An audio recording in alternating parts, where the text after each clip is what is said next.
what a disappointment that has been. I think just as a basketball fan in general, whether you wanted to watch them lose or watch them win, you didn't get to watch them.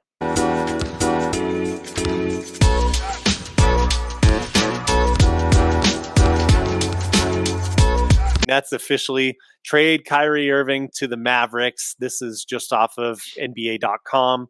Just to break this down for you guys, Brooklyn receives Spencer Dinwiddie. He's back. You remember he used to play for them. Dorian Finney-Smith, the 2027 second-round pick from Dallas, 2029 first-round pick, which is unprotected, and a 2029 second-round pick. Dallas, in return, receives, of course, Kyrie Irving, and then to make salaries work, Markieff Morris as well.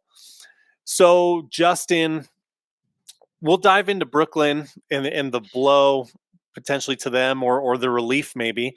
Yeah. But when you look at this from Dallas's side of things, how are you feeling about what they gave up, what they're getting? Some more context for the listener, just real quick. Kyrie Irving is an expiring contract. He can walk this summer. So how do you feel about this? Let's stick with the Dallas side of things to open up. It's a risky move. I would say a borderline desperate move. And I have questions. I was talking to Jorge about this, former guest of the show, former co-host of mine on another podcast a long, long time ago. But we're talking. I'm like, I don't like him and Luka together. I mean, you're dealing with another ball dominant player on your team, and not only that, another superstar. I mean, we heard all these rumors about Luka and Porzingis not getting along, and now you have somebody way more, I would say, controversial, contentious, and somebody who has been inconsistent, whether you agree with him or disagree with him for his reasons for not playing. He's being inconsistent. I mean, I think there is the stat that him and Kevin Durant played like 72 games, something like that, in his tenure there. I mean, that's crazy. So I don't like this for the long term. Short term, we'll see. I mean, for all the baggage Kyrie gets, in terms, other than Boston, really, his track record of playing with other superstars while he's on the court is pretty good, in my opinion. But all the off the court issues, and then just the personality set. I mean, everybody deals with it when you're in a workplace, right? Somebody new comes along, either you like him or you don't. I mean, it just depends. So, yeah, I have my reservations about this, and you're right, man. He could just bounce after this season. He doesn't like being there. So I really don't know what his mindset is. It's really weird because I think, correct me if I'm wrong, Matt, but again, I don't want to sound like an old man, but a lot of superstars that we were watching when we were growing up, we're able to really track and see what their motivations are in this new era. It's really unpredictable. Really don't know. I mean, he's won a title. He's played with all the superstars, played with his friend. I don't really know what he truly wants. I said the same thing about Kevin Durant. I don't know what else he would prefer. So in this situation here, if I'm a Mavericks fan, I feel better because he's an awesome player, but at the same time, it is a massive risk for sure. Yeah, absolutely. Looking around at different takes on this as much as I could find, there are a couple different things. And I think for the most part, Kyrie Irving is so polarizing right now, or maybe it's not even polarizing because it just seems like the majority of people are just really, really against him, especially after what happened in November. So it seems like the other side of this too is that it's tough to get like an unbiased, unemotional take on really what this is going to look like in Dallas. Like, it seems like a lot of the things that I saw posted, even the instant reactions, were just like, well, Kyrie Irving sucks. So Dallas, I saw a very reputable site. I won't name who because I'm not trying to put anyone on blast, but I'm curious. Spill the tea, Matt. I'll tell you. The site was saying, given like trade grades, really simple. Yeah. It was saying Mavericks D, Brooklyn Nets B+ for this trade. And I'll just say it. It was ESPN. Okay. And I don't know who. To be honest, I just saw this on social media. Fair enough. And I think that's ridiculous because Kyrie Irving is by far the most talented player in this deal. And it's not even close. And we've seen a record of him still being able to be that high talented player this season. And we've seen it for a stretch of games now too. So I don't think it's fair. If anything, it's even if you're taking the side of like, I just want to be rid of Kyrie Irving and all the headaches that you mentioned earlier. It's absolutely a fair criticism to say he's only really had big success with LeBron James back in Cleveland that year that he hit that shot in that 2016 finals. Totally fair. Things flamed out in Boston, things now flamed out in Brooklyn. So this is kind of do or die for Kyrie. Maybe that's a good thing, or maybe Kyrie's content with just kind of letting things sort of flame out. He seemed like he has no problem stepping away from the game, even when he's healthy. Again, I would put this a little bit more of an even value of a trade, if nothing else. From Dallas's side, just to finish the thought on Dallas, they're not bringing in free agents typically, and they're not bringing in big trade prospects, things like that. So I do kind of feel like their back is against the wall. And for my purposes, I'm okay with them rolling the dice here because it does raise their ceiling if Kyrie Irving is healthy and playing. And yes, that is a big if. But I just don't think they were going to get further than last year. And you might even argue that last year they were lucky to be in that Western Conference Finals.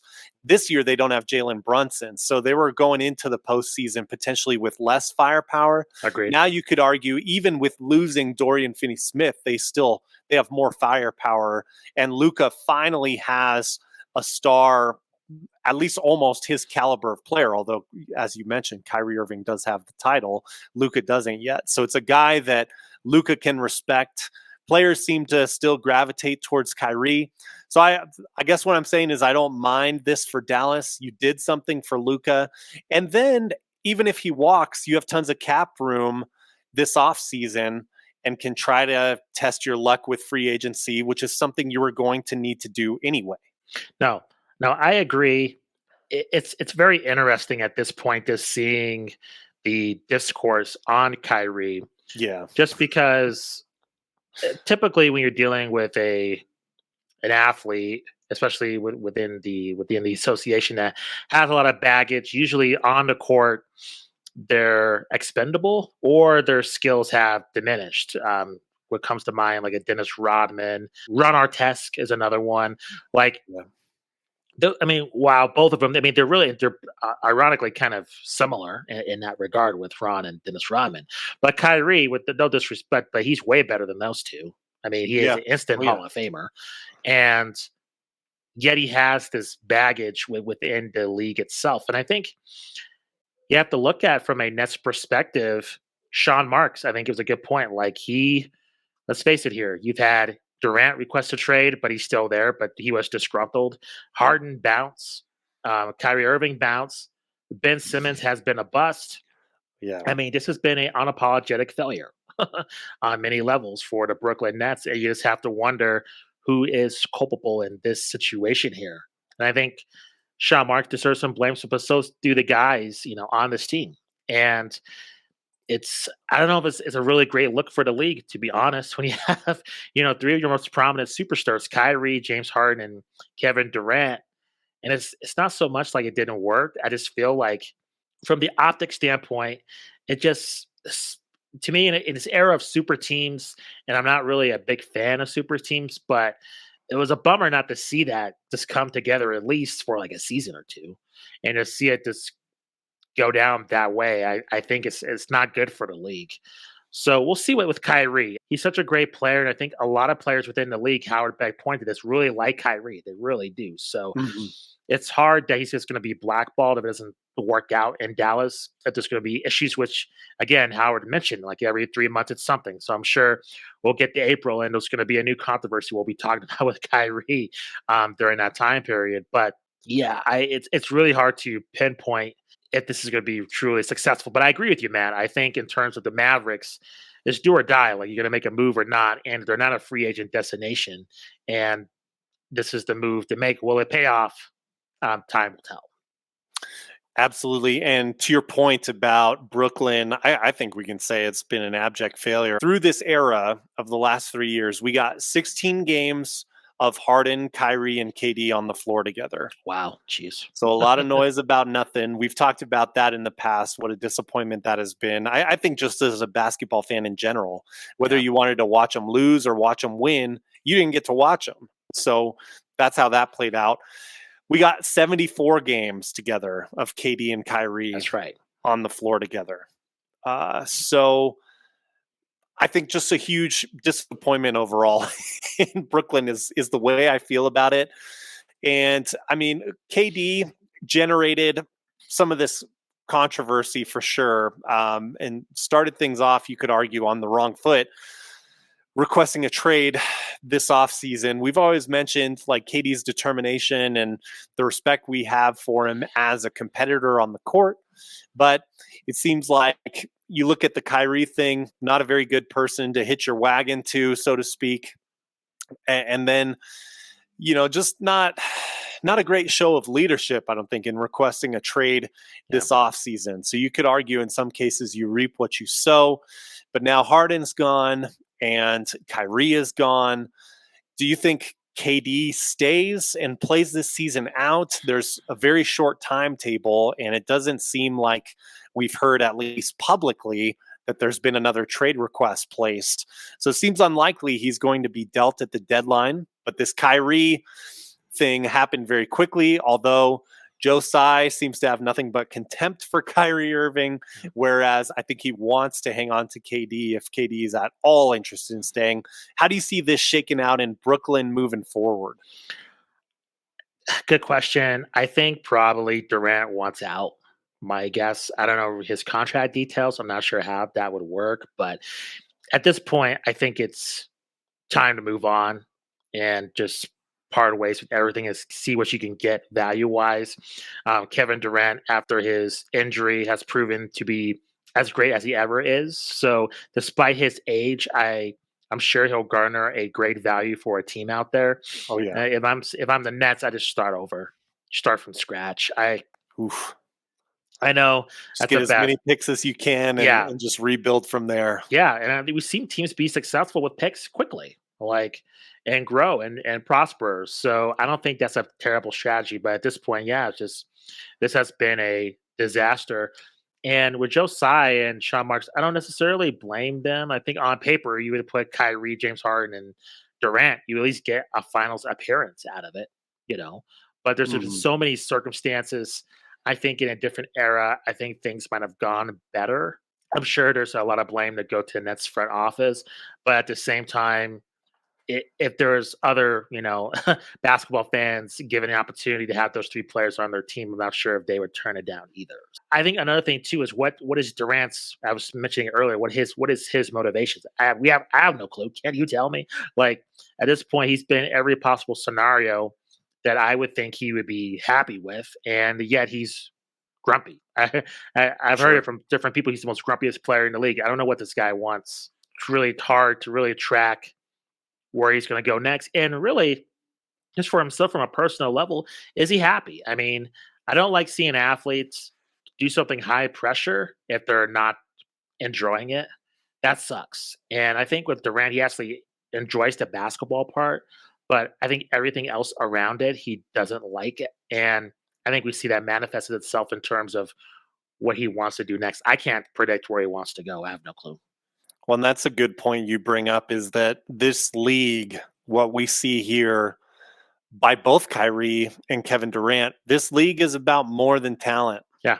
This league is about managing a lot of different stressors, a lot of different chaos. Yep. And can you keep focus on that goal through a grueling 82 game season? This iteration of the Brooklyn Nets never could, unfortunately for them. And I would say KD's motivation, I would guess, would still be what brought him to Brooklyn in the initial stages, which is winning a title, being the alpha dog, the bus driver, so to speak, of that team, whatever team it is that he goes to. And now you wonder if he's kind of in a position where he's willing to relent on that and join a team that's established like the Phoenix Suns, which has been rumored. Or is the goal still, hey, I'm the leader, I'm the head of the Justice League here, and we're going to get it done that way. And It's you're right. tough. I mean, both you and I would be lying if we said we know, of course. I mean, uh, NBA insiders don't know at this point what's going to happen there. I do think, just practically speaking, if I'm Joe Tsai, I'm keeping Kevin Durant over the deadline because he's not the type of player that's going to hold out. He's the type of player that's going to play through things even if he's unhappy. So I think I hang on to him, and I pray that this season goes well for them. Something turns around for them. Maybe they surprise people. They have a little extra depth to work with Finney Smith and Spencer Dinwiddie can certainly be a piece on the team that works. But of course, to have any sort of success in the playoffs, I mean, they're going to need Ben Simmons to the rescue, and that has not been a thing ever at this point, and especially ever since he left the 76ers. So it doesn't seem like the Nets have any shot at this point at getting to the finals, but we'll see what crazy things happen. The other thing is they could still make moves to bring other players in there with him, but it's going to be a fascinating trade deadline in the early stages. I mean, we don't usually get moves as massive as this Kyrie Irving trade in any given trade deadline. I think things could be really interesting if all the players play this out. I mean, if Kyrie, if he's able to play, I think it's pretty compelling to see what he can do, and if he has some fight in him to spite that narrative against him and all the people who have been rooting against him over the years, I think it's pretty compelling to see. And then same thing on the KD side of things for the Nets. I mean, if he's certainly going to have some fight with him, can he elevate the Nets higher and potentially get in on this MVP race if the Nets, because now here's a built-in narrative. I mean, everyone left you, but you fought and you got to the top of the East. Sure, if they get a top 3 seed, I think he's certainly in the conversation. Absolutely. Yeah. Justin, anything else? Any other big points on this trade reaction episode here? No. One other point, kind of from a Lakers angle. LeBron, I think he was pretty disappointed, and I was incorrect because I was hearing like, oh, the Lakers are a front runner, but there was like really, I thought, kind of no actual credence to it. There was a lot of, they wanted him, but I think in the end, they didn't make a deal big enough to get him. And I think, it's been discussed how LeBron's been pretty patient just through the Lakers' inability to make moves at the trade deadline, just the roster being reformed. And here's an opportunity to be put with a player that he's been proven to play well, and they couldn't get him. So I think he was disappointed with that. And the word that I've heard is that Joe Tsai shut the door on that too, because it was Kyrie's first choice. I don't know if there is truth to that or not, but it does seem like it's likely that could be the truth because of how quickly Kyrie was traded after this and how eager he was looking to get him off that roster. So, yeah, that's what we've got today. Thank you guys for tuning in to another episode of In the Lab. Figured we should close the book on all this Kyrie talk since we started it with Howard Beck and now finish out that saga. But we'll see what happens in both Brooklyn and Dallas following this, if there are any secondary deals that come from this. So for Justin Goodrum, I am Matt Thomas. We will be back again very soon. Lots more content dropping this week and next, and as we continue down this season. So take care and peace out. See you next time.